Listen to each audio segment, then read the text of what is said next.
Friend, તમને કોઈ challenge આલે તો તમે ઇઝી રીતે સ્વીકારી લો ને. મેં સ્વીકાર લીધી છે અને કોઈ લોટ નહીં, કોઈ વણવાનું નહીં, કોઈ વધારે પડતી જફામારી નહીં. તો બી આજની રેસીપી એટલી મસ્ત છે કે તમે એકવાર બનાવીને તો વારે ઘડીએ બનાવશો.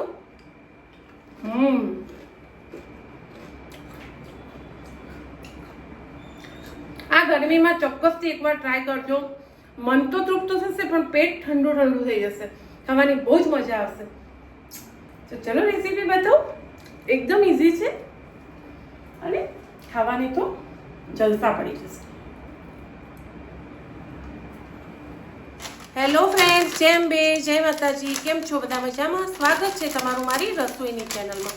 ફ્રેન્ડ, આજે મારા વરે મારી જોડે શરત લગાવી કે હું તને આ એક બે વસ્તુ આપું તો એનાથી મને નહીં ગેસ ચાલુ કરવાનો કે નહીં કોઈ વધારે પડતી વસ્તુ લેવાની, નહીં ચીઝ મળે નહીં પનીર મળે, પણ તો બી મારે એટલું ટેસ્ટફુલ ખાવું છે ને તો તું મને બનાવી આપ.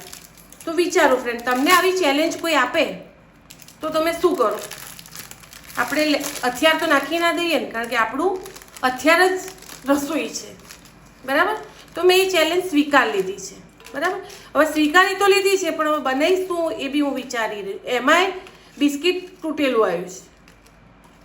વિચારો, કોઈ પરીક્ષા લે ત્યારે કેવું કેવું થાય છે. વાંધો નહીં, એમાંથી બી આપણે કોઈક જુગાડ કરીશું. તો ચલો આને રાખીશું સાઈડમાં. તો પછી મેં વિચાર્યું તો થોડા મેં વેજીટેબલ લઈ લીધા છે. ચેલેન્જ છે, હેલ્ધી બી બનાવવું છે, ટેસ્ટફુલ બી બનાવવું છે. તો ડુંગળી છે, ટામેટું છે, ગાજર છે, ફુદીનો થોડો થોડો ઝીણો ઝીણો કટ કર્યો છે, તૂટી ફૂટી છે. તૂટી ફૂટીની જગ્યાએ જો તમને પહેલાં દાડમ મળે તો બેસ્ટ છે, ના મળે તો કંઈ નહીં, બરાબર? એને સાઈડમાં રાખીશું. અને મેં લીધું છે બટાકું. નથી કોઈ ચાટ કે નથી એવું, નવી જ વસ્તુ છે. તો જે રીતે તમારે જોઈએ એ રીતે થોડું બટાકાને મેશ કરી લો. ઠંડુ થવા દઈશું, ગરમ છે. મારે બહુ બટાકાનો ઉપયોગ બી નથી કરવો, નોર્મલ જ ખાલી થોડોક જ, એટલે 1.5 બટાકું મેં લીધું છે. મેશ મેશ મેશ કરી અને એકદમ ઠંડુ કરી લઈશ. મારે ચીલ્ડ જોઈએ, એકદમ ઠંડુ. હું એક પિલ્લર બનાવીશ. પિલ્લર એટલે જોતા જાઓ આગળ આગળ. પિલ્લર, દહીંનો પિલ્લર બનાવીશ. જો તમે કિટી પાર્ટી કે કોઈ ફંક્શન હોય ઘરે અને આ રેસીપી બનાવી દીધી ને અને ખાલી ડાઇનિંગ ઉપર તમે એને શોમાં મૂકી દીધી ને, તો પહેલાં તો કોઈ એટલી મસ્ત લાગશે કે કોઈ અડવાની કે એને તોડવાની હિંમત નહીં કરે. અને પછી જો એકવાર ખાવાનું ચાલુ કર્યું ને તો રોકવાની હિંમત નહીં કરે કોઈ. તો ચલો એકદમ બટાકું ધમ ઠંડુ કરી લઈએ અને ઠંડુ થવા દઈએ. અને મેં દહીં બાંધીને રાખ્યું છે, એને લઈ લઈશું. હવે છૂટું કરી દઈશું એને.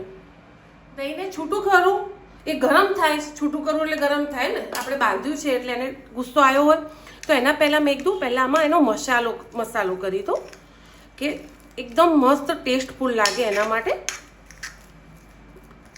તમારે મેં ગ્રીન ચટણી એડ કરી છે, જે મારા જોડે ફુદીનો, લસણ, કોથમીર મરચાંવાળી હતી એ રીત, બરાબર? ચલો હવે આને સાઈડમાં રાખી દઈએ.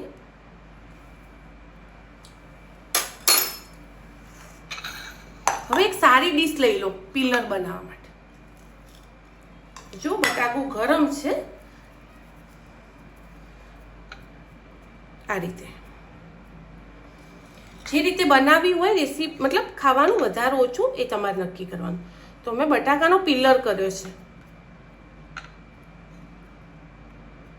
એને સાઈડમાં રાખો. ફ્રીજમાં મૂકવું હોય તો ફ્રીજમાં મૂકો. હવે એક ડીશમાં દહીં છે, એને લઈ લઈશું. એમાં મારે થોડા મસાલા કરવાના. ચાલો, દહીં લીધું છે બાંધેલું. મને આજે કોઈ પનીર ચીઝ ના મળ્યું. જે વસ્તુ મને બહુ જ ભાવે છે એ મારા વરે મને ના આપી. મને ચેલેન્જ આપી છે તો ચેલેન્જ હું મસ્ત સ્વીકારીશ. એકદમ થીક દહીં છે. જો તમને આમાં સ્વીટ ને એવું ભાવતું હોય તો તમે ખાંડ એડ કરી શકો. હું નહીં કરું તો હું થોડી એમાં ડુંગળી એડ કરી દઈશ. આમાં થોડું ગાજર જશે, ટામેટા, થોડા ફુદીનાના પત્તા અને તૂટી ફૂટી છે ને મસ્ત. આમાં થોડુંક જ મીઠું, ફ્રેન્ડ પાણી છૂટશે. એટલે જ્યારે તમારે ખાવા બેસવાનું હોય ને ત્યારે જ આ વસ્તુ બનાવજો.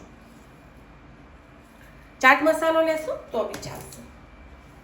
આ બધાને હવે આપણે મિક્સ કરવાનું છે.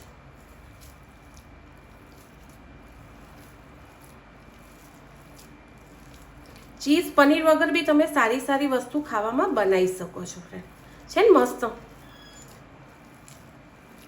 વાવ. હવે જે મેં પિલર બનાવ્યો હતો ને બટાકાનો, એના ઉપર મારે આનું લેવલ કવર કરવું છે.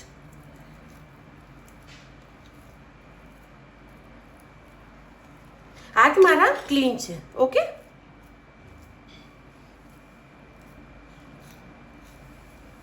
બટાકું ના લેવું હોય તો જરૂર નથી કે લેવું જ.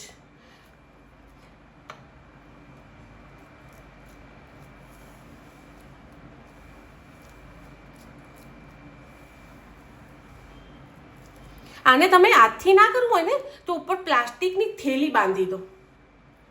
કવર લઈ લો પ્લાસ્ટિકની થેલીનું અને પછી કરો. તમને એવું લાગે ને, પણ જો ફ્રેન્ડ આપણા હાથ ક્લીન જ હોય છે એટલે વાંધો ના આવે. તો હું હાથ ધોઈ લઈશ અને એને ક્લીન કરી દઈશ. પહેલાં ઠંડુ જ રાખવાનું છે તો જ ખાવાની મજા આવશે. તમારે કંઈ કામ કરતા વાર લાગતી હોય ને તો તમે એને ફરીથી ફ્રીજમાં મૂકી દો.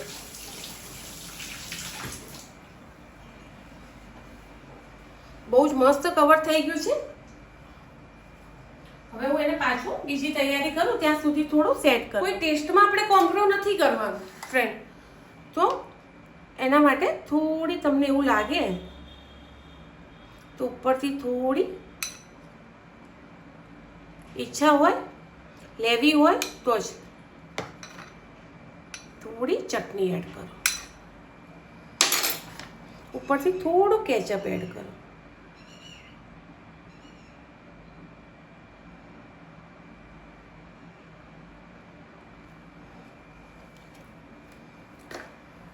હવે આ રીતે એક એક વેફર લઈ લો. નાની લો, મોટી લો, જે રીતે તમને ગમે એ રીતે.